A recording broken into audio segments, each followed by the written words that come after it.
Today on our Pro Life podcast, the Oscar goes to a dad who loves his family, and what's happened in the last 4 months? Boy, we need to talk about it. Let's get started.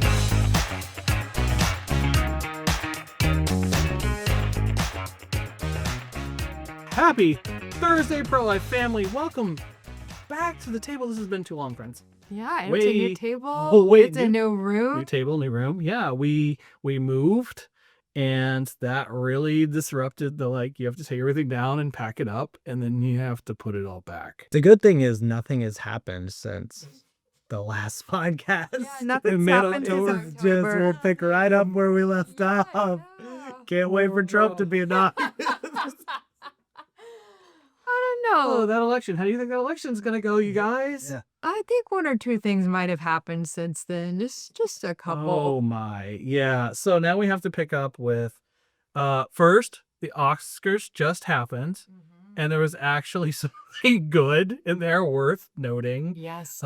Kieran Culkin won an award and had a very pro-family speech Yes. that is making the rounds on the internet. We have to introduce ourselves. Right. I haven't done this in a while, friend. Right. Let's introduce ourselves. Kim Schwartz, Director of Media and Communication. Dr. John Seago, President, Texas Right to Life. Brent Clearman, IT Director, and the guy who can't get the order of things right today because it's been too long since I've sat in this chair. Okay. Kieran Culkin, pro-family speech, really. Yeah. Starts in the story with his wife and how they kind of, well, if I win this award, can we have more kids kind of thing. Yeah. I think the thing I admire most is the consistency. So, Kieran Culkin, first of all, I'm not the right person to deliver this story because I don't know celebrities at all. I've never heard of this movie. I didn't know Macaulay had a brother until this very day. However, a few years ago, he won another award for another movie that he did and said to his wife, hey, if I win this award, can we have a third kid? And she said, yes. She didn't think he was going to win it, and so he did. But then afterward, he said, well, actually, I want 4 kids. And she said, okay, if you win an Oscar, then we can have 4 kids. I love you, Jazz. This is, I have to thank my wife, Jazz, for absolutely everything, for giving me my favorite people in the world. About a year ago, I was on a stage like this, and I very stupidly, publicly said that I want a third kid from her because she said if I won the award, she would give me the kid. It turns out she said that because she didn't think I was gonna win. But after the show, we're walking through a parking lot. She's holding the Emmy. We're trying to find our car. Emily, you were there, so you're a witness. And she goes, oh, I did say that. I guess I owe you a third kid. And I turned to her and I said, really, I want 4. She said, I will give you 4 when you win an Oscar. I held my hand out. She shook it. And I have not brought it up once until just now. You remember that, honey? You do? Okay. Then I just have this to say to you, Jazz. Love of my life, ye of little faith. No pressure. I love you. I'm really sorry I did this again. And let's get cracking on those kids. What do you say? So they have 2 kids currently. He's going I to just take love some time that off. these award shows are insufferable. My daughter actually asked me if we could watch this one. I'm sorry. And I was like, because her friends were talking about it, and I was like, no, there's nothing to watch here. This is completely ridiculous, because usually the speeches are virtue signaling. They're Sure. trying to shove in as many ideologies and messages and, as much as they can. And it's just, whether you like the movies they're talking about or not, it's just completely ridiculous. Right. And it's a waste of time. And so then this morning to hear there was actually something that's pro-family, that's pro-child, that's pro-marriage, that's, so some traditional values actually showed up. Well, I was happy to hear that. They didn't even mention IVF or surrogacy or anything like that. Whenever he's like, let's have 2 Or more pregnant kids. people. Yeah. So this is a win in my book. We'll take it. Yeah. We'll take what we can. Yes. Totally. Definitely. Okay. Well, let's move on to, because nothing has happened in the last 3.5, 4 months since we sat down and did this. So what's going on in the legislature, John? Yeah. So in Texas, our legislature meets every other year. Thankfully, they don't meet, around the clock. around the God. year. Yeah. Thank So God. they have a part-time legislature, which means every other year for 140 days, they meet in Austin. So your state representative, your state senator is in Austin right now during the legislative session. And that's kind of their small window to pass bills regarding school choice, which they're debating, immigration, tax, the budget for the state, anything that the legislature, the state government is going to get involved in, this is their window to address it. And so obviously every legislative session, we have a great team that is there in the Right. Capitol working on stopping the bad things, right? The Democrats, there's still a lot of Democrats in Austin that are working to attack pregnancy centers, undo our pro-life laws, undermine creation order. And there's a lot of bad things that we have to stop. But there's also a lot of good things we want to accomplish. And so Ashley Leonard's our legislative director, and her team are there working, and they're, off to the races a couple of months in, and they are quite busy. Yeah. I feel like every meeting she's like, well, I've got all of these. And I'm like, okay, hold up. That was a lot. That's what you're doing for the month? It's like, no, that's this week. And I'm like, whoa, okay. She can send an email that has 5 things she did last week. She's capable of that. can. Not even a federal employee. This is true. This is true. Yeah. Okay, one of the big things priority-wise is this Plan B pill, this mailing drugs, right? Yeah, so not Plan B. This is the abortion pill. We're Right, not talking right, about sorry. morning Yes. after or birth control. That's a completely different debate. This is the actual abortion pill, something that you take once you're pregnant.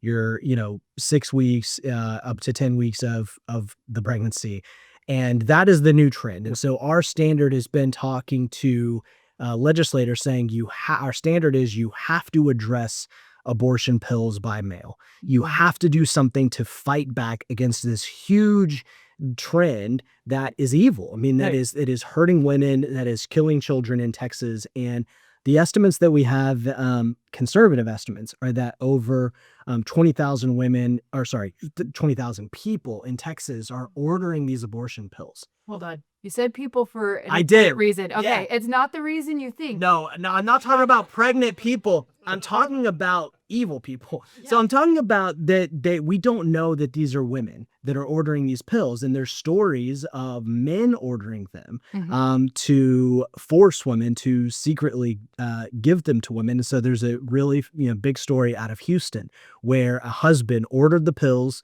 or he got the pills, and then he snuck them into his wife's water and was trying to secretly cause her to have an abortion because she was pregnant and he didn't want her to be pregnant. And so this is what I mean is these unregulated use of these pills is extremely dangerous for that nefarious purpose. But also if the woman has an ectopic pregnancy and she takes these pills, it doesn't affect that. So she could maybe think I'm not pregnant anymore and not address a very serious threat of what the ectopic pregnancy could do, cause internal bleeding, threaten her life. She could become infertile because they didn't check her RH status. And so, I mean, this is really just shows you the length that the other side is going to promote abortion at any cost. Oh, yeah. And that's what's really concerning. So our thing to the legislature has been, you have to address this. It's a tough issue. There's a lot of different angles. How do we do it best? But we have to work in this. And so we do have a bill we're working on with Senator Hughes, and who's kind of leading on this to give us better legal tools to go after the bad guys, to shut down the illegal websites, go after those that are knowingly aiding and abetting those that are promoting the websites, really trying to shut down this new trend of abortion pills by mail. Yeah, like shut them off at the source, because like there are so many bad actors in this situation. You have the people, the websites who are distributing this. You have the people who are bringing them across the state border, across the southern border. And like the manufacturers, yeah, that actually making the pills. Yeah. There's so many levels of this that like we need to really cut them off at the source instead of play whack-a-mole and try to like get this guy, this guy, this guy, get this guy, like really make an impact there. Yeah. So he's got a great bill. that is going to be a priority in the Senate. And we've got some friends in the House that are working on it. The House is under new leadership. There's a new speaker over on the House side. There's a new chair of public health. And so, we're trying to figure out, the best route on that side of, which committee does it go to, who's going to be leading on that. But Senator Hughes, for the last 2 years has been working with us on, okay, what is the most effective tools we can use to go after this? And it's civil, it's criminal, it's using the Attorney General's office, using some of the tools that he has. It's a kind of, everything. We need everything on the table of how do we go after this new evil trend of abortion pills by mail. Let's do it. Yeah. So it's a great bill. That one's moving, and we'll have updates for our followers on how they can help get that bill across the finish line. Cool. Great. Now, we did talk about this morning, I think, that there was a bill to adjust because the agency that does research on maternal mortality, right? They don't even look at these abortion stats, these abortion pill stats. Right. So that's not even a consideration presently when they give data to the legislature. Yeah. There's some stuff to fix that too, because they're not looking at how dangerous these drugs actually are. Right. And we want to fix that as one of the other things. It's not the top priority, but we would love to be able to adjust Oh that. yeah. There's a lot of things that we're doing, not just on the stop abortion side, but the build a pro-life culture side, build a pro-life state side. And one of them is making sure that we're actually taking an honest look at injuries from abortion pills. There's, one on making sure our doctors are educated when it comes to medical emergencies, making sure that our pregnancy centers are fully funded and can continue their ministry across the state. Ashley has a great, agenda of pro-life things, anti-abortion things. Yes. I'm not offended when people call me anti-abortion. Like, I'm also anti-pornography. I'm anti-human trafficking. I'm anti-murder. Okay, so it doesn't hurt my feelings to say, oh, that's just an anti-abortion bill. Yes, I have those. I have some anti-abortion bills. It's very good. But we also have a very long agenda of pro-life things that are positive, that are actually helping families and women flourish in the state. And those kind of lead to making sure our government is running in a pro-life manner. So we've got a couple more priorities. We want to talk about how our tax dollars are being misused by the local and city governments. And then, of course, government agencies will misuse their power and do things unintended with your tax dollars. So after the break. Do you have a cell phone? Do you have pro-life values? Do you like saving money? Well, Patriot Mobile is America's only Christian conservative wireless provider, and they've partnered with Texas Right to Life. So if you'll go to patriotmobile.com/Texas Right to Life or call 972-PATRIOT, 972-PATRIOT, and use the checkout code TRTL, they'll give you a free month of service. So make the switch today, have your money support causes you believe in, and save and get a whole free month. Make the switch right now. What are you doing still watching this? Make the switch right now. Want to support a cause you love and look great doing it? Visit the Texas Right to Life online store. You'll find t-shirts, hats, mugs, bags, everything you need to rep the pro-life movement wherever you go. Plus, you'll get free shipping on every order. Listeners like you, yes, you, can get 15% off when you use code PODCAST at checkout. Visit store.texasrighttolife.com today to shop with purpose and make a difference. Welcome back, friends. So we need to discuss this misuse of our tax dollars. I know I am not happy with a lot of how my tax dollars are used. I have always been happy with the Alternatives to Abortion program, which got renamed last session in 23. Up until that point, it was like the gold standard. And now it's got some stuff. We'll get to that after this other thing. Okay. Because then there's cities who are now misbehaving and misusing tax dollars, because now they're obviously not fixing all the potholes, because we all drive to work and we hit all those things. But they are deciding to do other fun things with our funding and tax dollars. It's not good. It is not good. I can bet you already know what city I'm going to say. There's one city in Texas that has given a check of $100,000 to a group that specializes in sending teens out of state for abortions. Can you guess what city this is? Anybody? Lubbock? No. Don't insult my people. That's your the Texas second. No, Houston. Yes. it is my city of Austin. Yes. So they gave $100,000 already to fund abortion expenses. San Antonio City Council, we've talked about this before, that they're trying to do the same thing. They've been trying over and over. They keep failing, which is a good thing. Like, that is the result of prayer that they keep failing. However, that hasn't stopped them. They keep trying. So we have a bill. One of our pro-life priorities is to save children from out-of-state abortions by stopping liberal cities from funding the trip, paying for the flight, the hotel room, the food. Sometimes women who have abortion already have kids at home, so childcare. It's insane, the just amount that these organizations, including local governments, will bend over backwards to make sure that preborn children will still be killed from abortions. And so this is like, they will fund every single tangential expense that they can related to the abortion appointment. That's what they're doing right now. And so we have a bill this session by Senator Donna Campbell and Representative Candy Noble that will prevent cities from doing that. So I'm looking forward to that. Yeah. I mean, this is an ongoing saga with San Antonio, and I think you're absolutely right.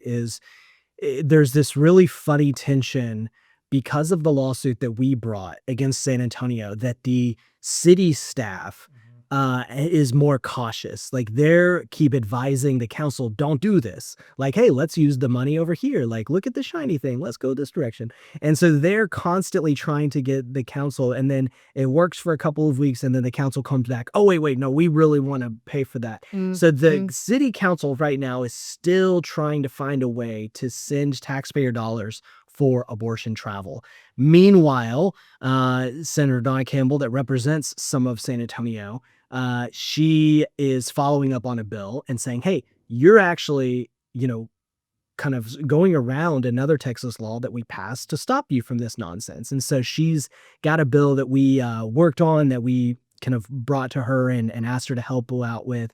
And it will stop these logistical support. So using tax dollars to pay for abortion logistical support, the travel and all of those costs. And so, this is a priority. It's, supported by Lieutenant Governor Dan Patrick is really behind this one. We've heard great things in the House. And so we're expecting this one should move pretty quickly and stop Austin and San Antonio and any other city that is contemplating it from using tax dollars in this way. Yeah. I Awesome. mean, these two bills, they are the real meat of this session. If your representatives are going to come home and say, like, we had a super pro-life session, we really helped pregnant women and unborn children, if they can legitimately say that, it will be based on these two bills: stopping illegal abortion pills and stopping out-of-state abortions.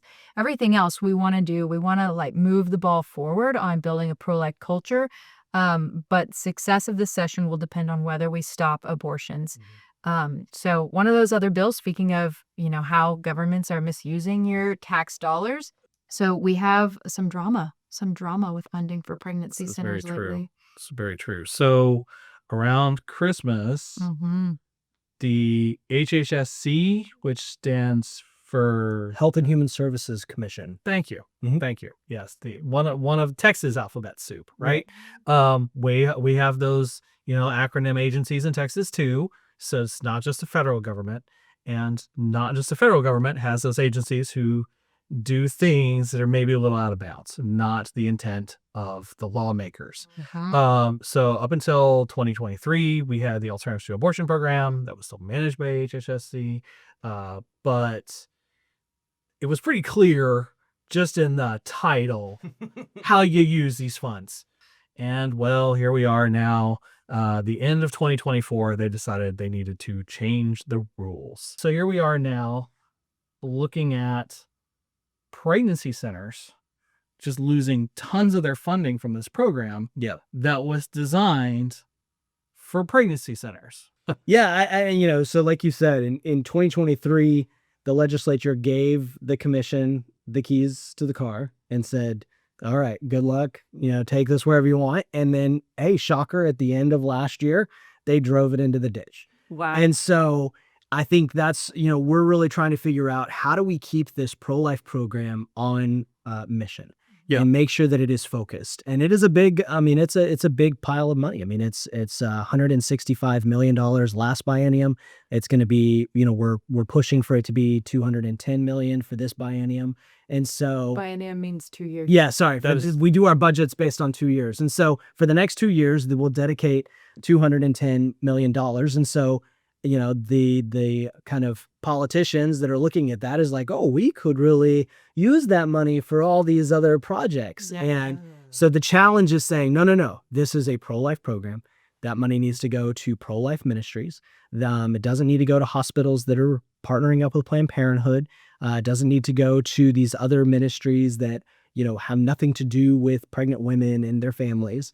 And so we're really trying to focus this program, and it's tough. I mean, it is tough to get this because there's this misconception about, really, do we need pregnancy centers anymore? There's this misconception about, well, are women even thinking about abortion now in Texas because the law has changed?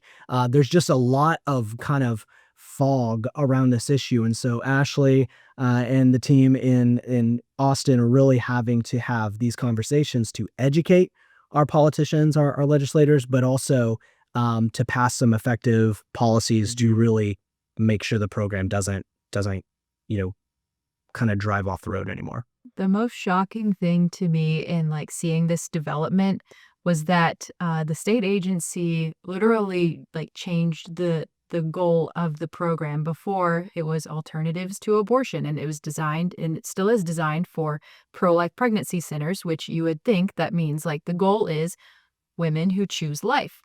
And the new stated goal of the program is to reduce poverty. Yeah.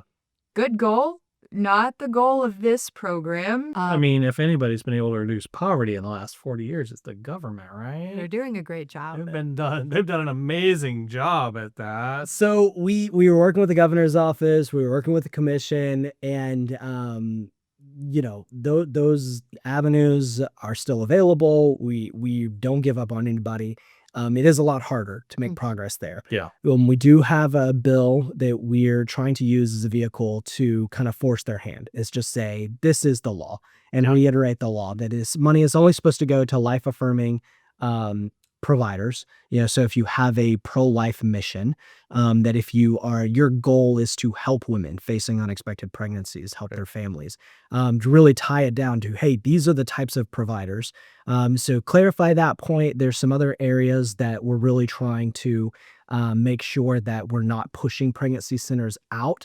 In the details, when you actually look at the fine print of the contracts, are we actually undermining pregnancy centers and letting other kind of providers in the door, while we're really making it harder and harder for pregnancy centers? So we're working on these details, and hopefully at the end of session, we'll have a bill we can be proud of to say, hey, no, this program is going to continue to be the model for other states. Yep. We're even talking to some of our friends in DC about, is this something that could be scalable to the federal government? That'd be awesome. Because of how successful it has been for Texas. Yeah. And so this is really kind of, it's hard to say this is the model. Meanwhile, some of the bureaucrats in Austin are trying to destroy it. Yes. So it's a tough balance, but it has been such a life-giving source for the last 20 years. Yeah. And you think about, pregnancy centers have been able to open up more locations. They've been able to buy mobile units to go to underserved communities. Yep. You've just had, thousands, tens of thousands of lives change because of this investment in the Alternatives to Abortion program. Yeah. And so it is really worth fighting for, and that's why we take it seriously, and we even step on some toes, because we want to guard this program. We don't want it to ruin, because we've seen what it has done here in Texas. And but it's not easy. So we will be, again, calling on people's help to, Yeah. get this bill passed and then keep an eye on the bureaucrats. There you go. Awesome. So in the meantime, because we're not to the voting stage yet, but how can we be letting our legislators know I support this bill? Yeah, so you can go to texasrighttolife.com, sign up for our emails, because we will tell you, like, here's the bill number for this. Then you click this button and it'll open up, a draft to send to your legislator. All you have to do is hit send. So we try to make it as easy as possible because nobody has time to go and read 3,000 amendments like some people do. Our team is doing that right now. Some people have to do that, but I hope you're not one of those people. So we try to make it easy for you there. Yeah, but I think there's this fancy word called co-authoring, asking your lawmakers to co-author these bills. That means like they sign their name to the bill even before it gets to the point where you have to vote on it. You say early on, I support this bill. That helps it move faster earlier in the process. At this point, we have about 90 days left in the legislative session. So things have to move quickly and they have to move sooner rather than later. You don't want to procrastinate till the last minute. But that's really how you know, a lot of your legislators will say, oh, it never came up for a vote, or we ran out of time. Yeah. The co-author kind of is the proof. Yeah. It's like, hey, I supported this even though other bad politicians killed it. Yeah. I supported this. Or even though we ran out of time, I supported that. And so that's why co-authorship is so important. And we actually rate our legislators on whether they co-authored, and they don't like that because that is a higher level of accountability. I was in a meeting just last week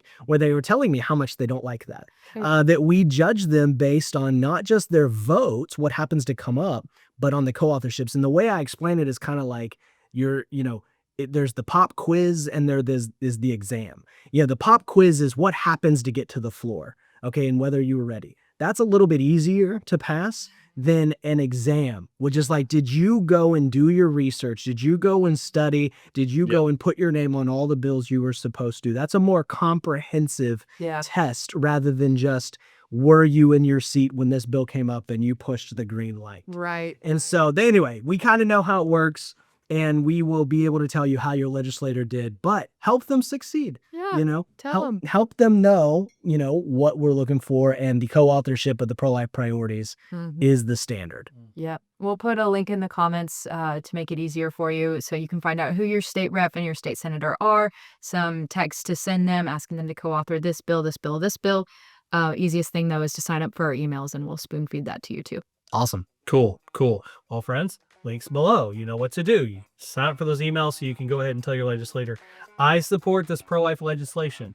Also, links below if you want to support the work of passing this pro-life legislation. Ashley and her team work very hard in Austin, and so we appreciate your support to enable them to do that.